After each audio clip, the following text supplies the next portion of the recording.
Welcome back, peeps. Guess what? Our parts from Rexon Enterprise showed up. And inside this box, they actually sent us a couple different parts.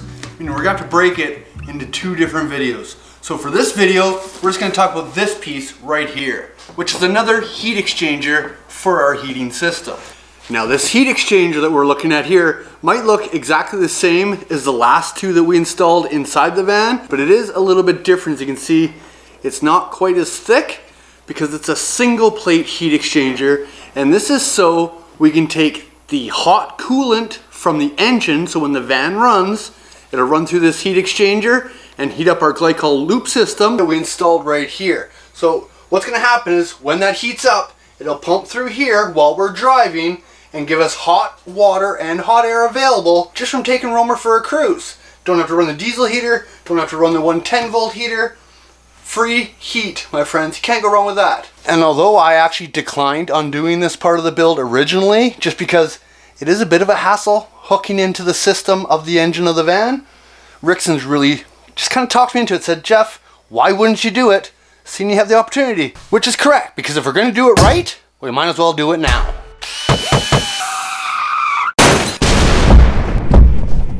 Now I know us installing another heat exchanger comes as a bit of a surprise to you guys because, well, you're hoping instead of installing this, we'd be installing this, which is our new controller that they just sent us, our upgrade. But this piece is an upgrade to our system as well. And the whole reason for doing this is because, well, before we hook up that whole electrical system and fill it with antifreeze so that we can do a fire up on it, which is gonna happen next Sunday, we need to get this installed underneath so I don't have to drain all that coolant we put in. Plus, we've been absolutely spoiled with weather here. For mid-January, it's like 6 degrees Celsius and clear blue skies. And seeing it's so warm out, I like to get underneath the van, get this completed before the -30s show up because they're coming and I'm sure they're gonna happen fast. But let's not waste any time. Let's get started on installing this heat exchanger. So as mentioned, this is a single plate heat exchanger. It's just a lower cost model of the double wall ones we have. And the reason is we're not gonna have water beside antifreeze, it's antifreeze on antifreeze. So there's no worry of polluting our water or poisoning ourselves. So just go with a single plate heat exchanger for underneath the van. So the first thing we gotta do is we gotta add our fittings to it, just like we did on the other heat exchangers the other week. Then we're gonna use the mounting bracket, the exact same type of one that came with the others as well. And then we'll bring it underneath the van and get it mounted. I'll show you where.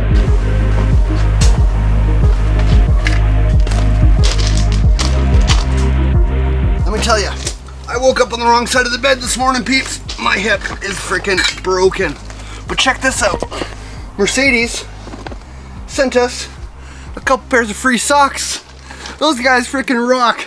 I sure will be happy when all this under the van stuff's done because I don't even know how to record this stuff. Like, can you guys see? I don't have a flippy screen on my camera, but anyways. So we're gonna take our heat exchanger and we're gonna mount it right up here beside the diesel heater that goes up into the van and heats our coolant loop system that we've been working on. So I need to find a flat spot for this to sit against and get it as high up as possible and still be able to sit flat so we can mount our bracket. So I'm picking this spot, which is still higher than this rib here. I'm just gonna mark our 4 holes.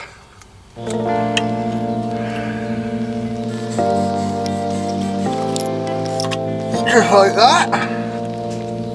Now, typically, as you guys know, we usually use riv nuts to hold everything up underneath our van. For this heat exchanger, because it's so light, we're just gonna use some self-tapping screws and some Loctite, and that'll hold that up against the side of the van, no problem at all. So just pre-drill those hole spots we marked.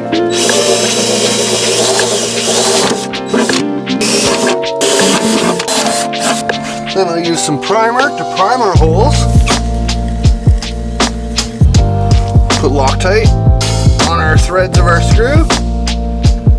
This will not only hold them in, but it'll also prevent some rust. And then we just put this in place. This might be easier said than done.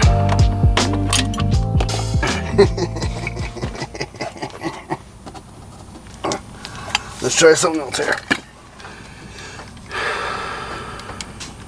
Get it to fit into our bit. Then we'll put that up in place.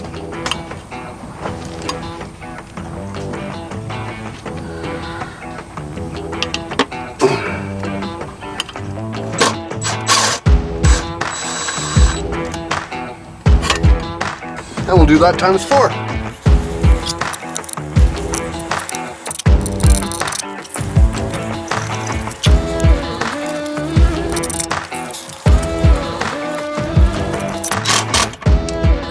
And there we go. Our heat exchanger is mounted and it's solid, ain't going nowhere. So now we're ready to plumb it in to our actual diesel heater here. So what we're gonna do is, if you look from the top, you'll see that this line right here is the one that comes down and is into the unit before the heater. So this is where I'm gonna splice it into the loop. So we're gonna remove this hose right here.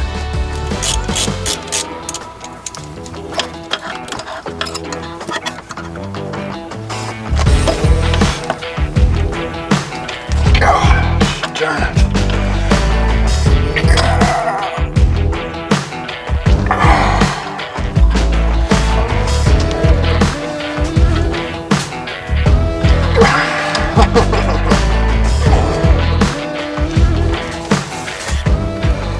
Easier said than done.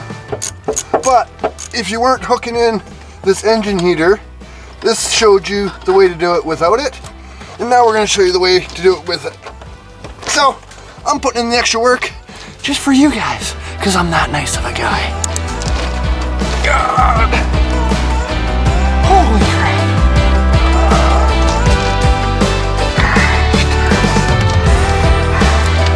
You know what? I don't need this hose anymore, so I'm going to take the easy way out. Let me go get a knife.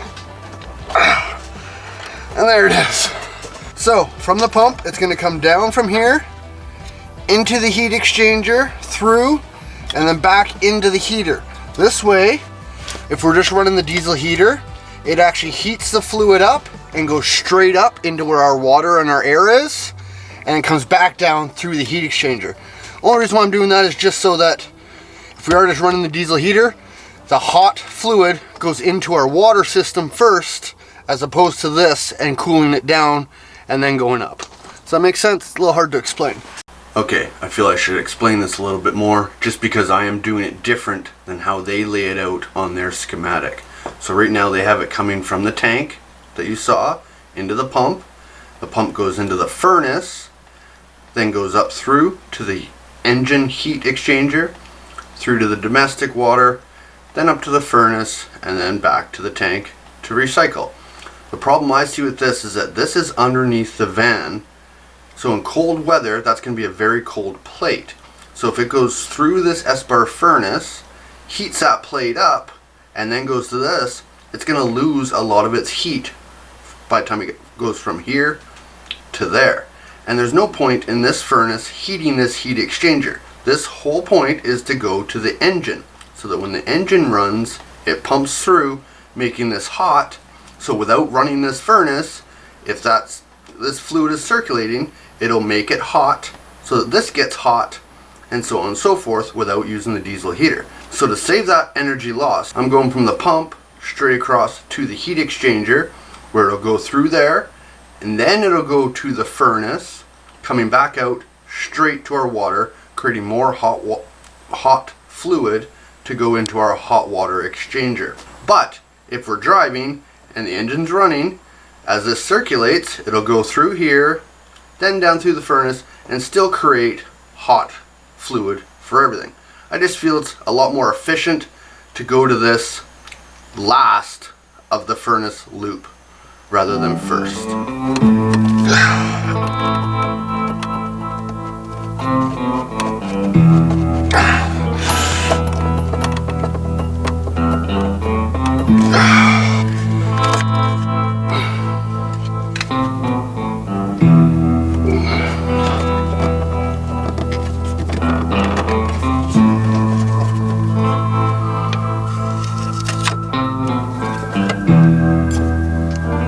So that's it looped, but it is a little close to this frame right here.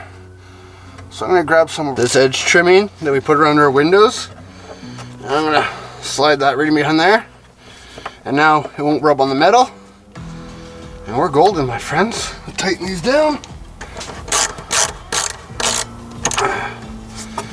and there she is. So it comes down from the pump into the heat exchanger, back up through into our heater, gets heated up again and goes up into our water system. Bada bing, bada boom. And if you thought that was fun, we're just getting started. So now we're gonna take it from here and we gotta run this all the way up past our gray tank and our fuel tank to the front of the van, to where these coolant lines come from the engine and they go to the engine diesel heater or the pre-engine heater. And we're gonna tap into these lines so that they feed back that way to where we just installed that exchanger plate. So the first thing we need to do is we need to figure out which one of these lines is the in line to the heater. Reason is, once again, I want this to come out of the heater straight to the engine so it heats the engine first when it is running, doing preheating. That way it gets the engine warm first and then it comes back, goes all the way back to that heat exchanger and then comes back this way and into the heater. So to figure that out, these lines go up here, it's really dark, and aside from taking this down to figure out which one's which, it is marked on the heater and I know it is. So what I'm going to do is I need a mirror, and I couldn't find a mirror anywhere. So I'm going to take an old pair of reflective glasses. Again, you guys probably won't be able to tell, but at least you get the idea. I'll take the flashlight from my phone, we'll stick the glasses up over top, shine our light on, and now I can read at the top of it, which says, this one closest to us is the line we want to splice into. So this here is the line that comes from the engine and goes into the diesel heater. So that's the one we're going to splice into. And I guarantee you, this is going to make a mess because as soon as I cut this, we're going to have antifreeze everywhere. So I think I'm going to get some vice grips. I'm going to pinch the line on either side to try and prevent the mess, because I don't feel like drinking coolant right now. You know what I'm saying? I will tell you, it's times like these that I wish we could just flip ROAMR over, do the surgery on the underside, and then put her back on her feet. But unfortunately, they say that's not an option.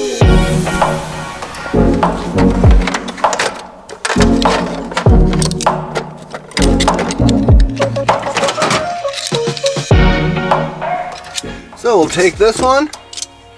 We're going to pinch this as close as we can to that fitting. Then we'll take our other pair. We'll pinch it up as close to the top as we can.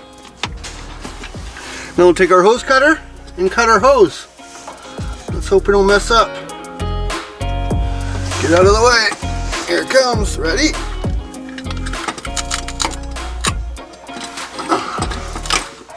Look at that. It was dry anyways. What? That surprises me that it's dry. Interesting.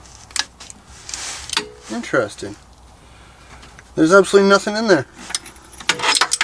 Huh. What? That ain't actually right. It shouldn't be dry. Weird. Weird, weird, weird.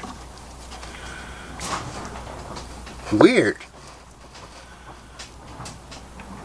That should circulate through no matter what, all the time. Huh. Oh well, let's hook it up. So for the line that's going to go straight to the heat exchanger on the other end, we're just going to take a straight adapter, put it on here, and we'll feed in our new heater hose.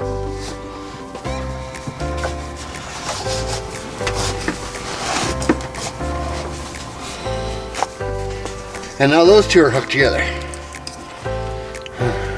On this other hose, we're going to use a 90-degree bend for that one. And I didn't bring another hose clamp with me. Arr!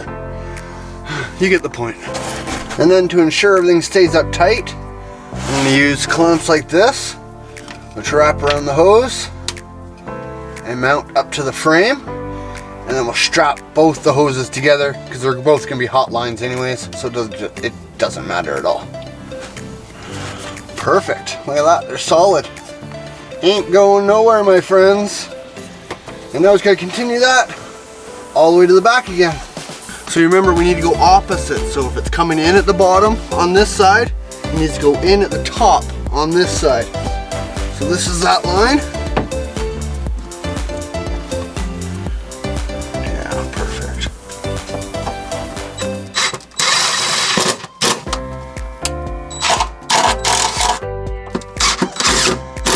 You guys having as much fun as I am right now? Because I feel like this is one of our worst videos I'm trying to record. But it's getting cold. I just want to get the frickin' job done, my friends. Look at that. We're all hooked up. So, you'll see, our line comes down from that pump, across into our heat exchanger, back up into the heater. So now when the engine runs, the coolant will come through this line, into the top part, down through here, heating up our heat exchanger, and then head straight back all the way. You'll see along here where our gray water tank is. We just mount them up together to the framing of our gray tank, and then it goes up on the front side of the tank, goes over top of where our fuel fill is. Across, we got to mount it to the crossbar again, and mounts up to where it goes to our engine. So the only thing left to do now is to add antifreeze, because now that we've added this extra loop in, it is going to take extra antifreeze, and start the engine up to see if that heat exchanger at the other end actually gets hot. It's probably a good thing because our van hasn't been started, frick, it's got to be close to a year at this point. So it's probably a good thing just to give her a little turnover anyways. ROAMR will be happy with us. So we'll just pop the hood.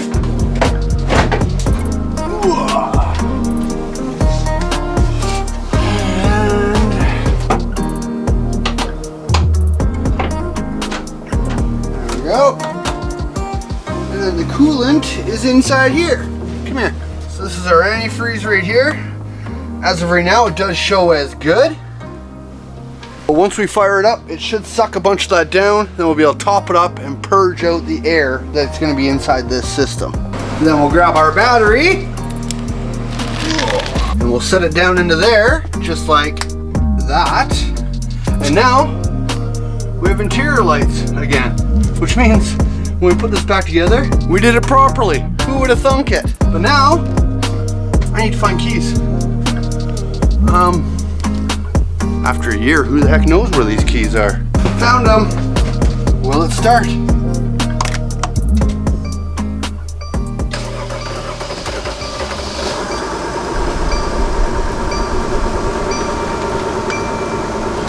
It did!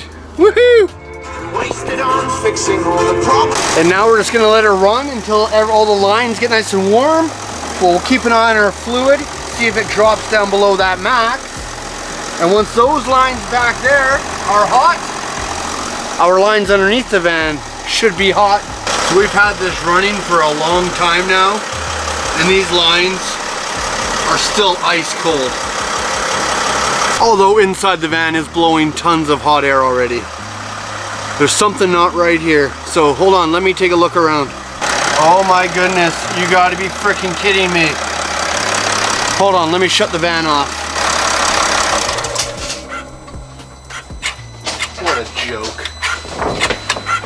So, here, let me take you underneath the van first so I can explain this, because it looks like this is actually a factory issue. When ROAMR was assembled, they forgot to do a step.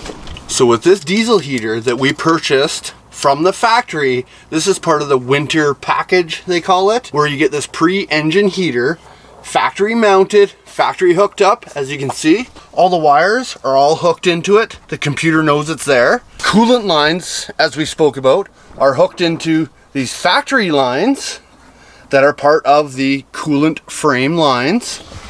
And then when I follow those lines up all the way underneath to the top of the engine, we find out, if I can get some light down here for you guys, I followed the lines that we just hooked up to.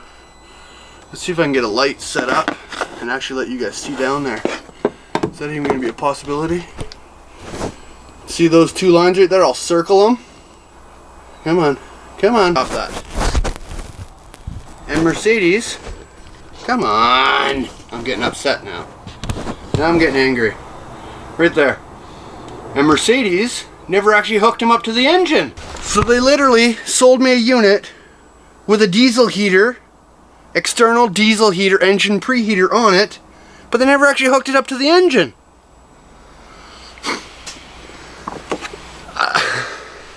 I don't know what to say.